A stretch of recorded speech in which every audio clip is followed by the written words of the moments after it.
Okay, so with our first video about the FiiO K11 R2R DAC barreling towards 100,000 views, I thought I would add a few more thoughts and observations to the mix. This episode is brought to you by AudioQuest. The cable company believes great audio performance begins with great power. Visit AudioQuest.com for more information.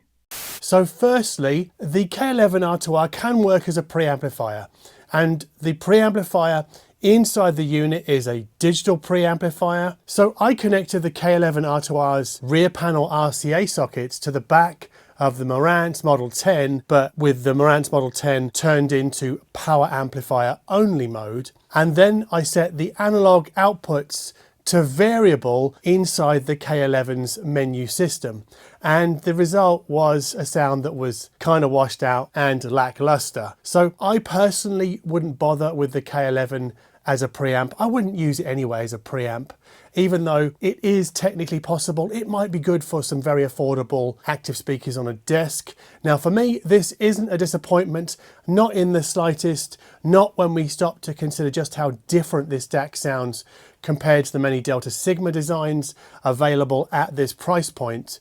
And also when we consider how capable its headphone amplifier is. Now it's not the beefiest sounding headphone amp that I've ever come across, but its 1.3 watt balanced power output is made possible by the unit's external power brick.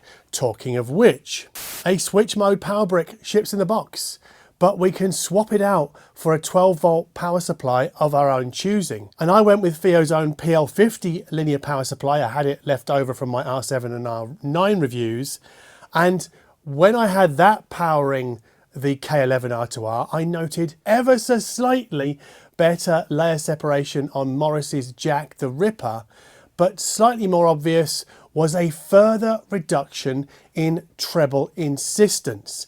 Now this is absolutely my kind of sound, especially at the entry level, but adding a €160 power supply to a €170 DAC won't make financial sense for most people, I don't think.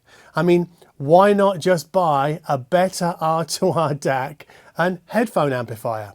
Now that might be the Hi-Fi Man EF400, but I can't say for sure because I've not heard the EF400. But the Hi-Fi Man offers more varied headphone connectivity than the FiiO, but drops its Toslink and coax inputs to go all in on USB.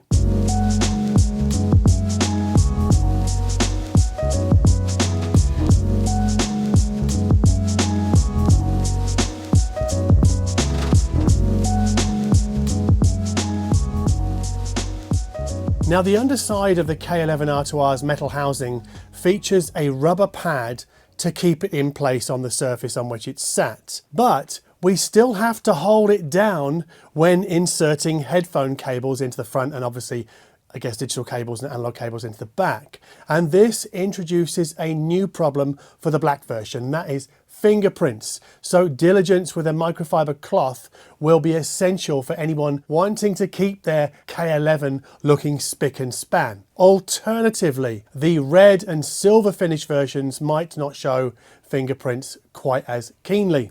Now, blinking you'll miss it in the menu system, but the K11 R2R's USB input can be switched over to something called UAC 1 mode. And this allows the USB socket to connect and talk to games consoles. I think this is really important for gamers who want to put this DAC into their system. However, they should be advised that UAC 1 mode puts a 2496 ceiling on high-res audio support.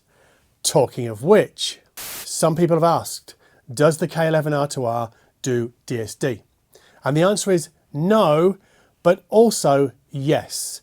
So before June's firmware update, all DSD streams were converted to PCM before being sent onwards to the resistor ladder converter. But with firmware M79 installed, native DSD decoding is apparently possible. And if you're wondering how the K11 does this, as I did, FiiO has published a technical explainer on its website, and I will link to that below. But there is a catch, because you'll need a Windows PC to update the firmware on the K11 because FiiO has yet to code a Mac or Linux version. Lastly, an observation from me, because whenever I review an expensive product that's made in China on this channel, I get a steady stream of comments saying something to the effect of, I don't know, like, I'm not buying that because it's made in China, or made in China staying away, right? And this is true of videos about mildly expensive gear like that made by, I don't know, like Cambridge Audio or Ever Solo. And yet the K11 is a lot more affordable and it's made in China. So have a guess how many comments we received grumbling about its country of origin. None.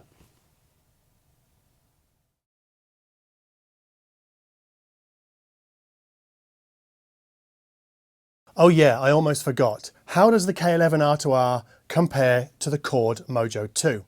Well, I don't think the K11 is as good with layer separation. It's not as detailed as the Mojo 2, but I think it sounds more relaxed, and with some headphones, it stages slightly wider than the Mojo 2, which I thought was really interesting.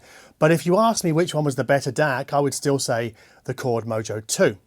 And then very lastly, because I've really got to wrap this up, the SR11 streamer that I'm using with the K11, it's an AirPlay 1 device, which means that it handles CD quality streams losslessly.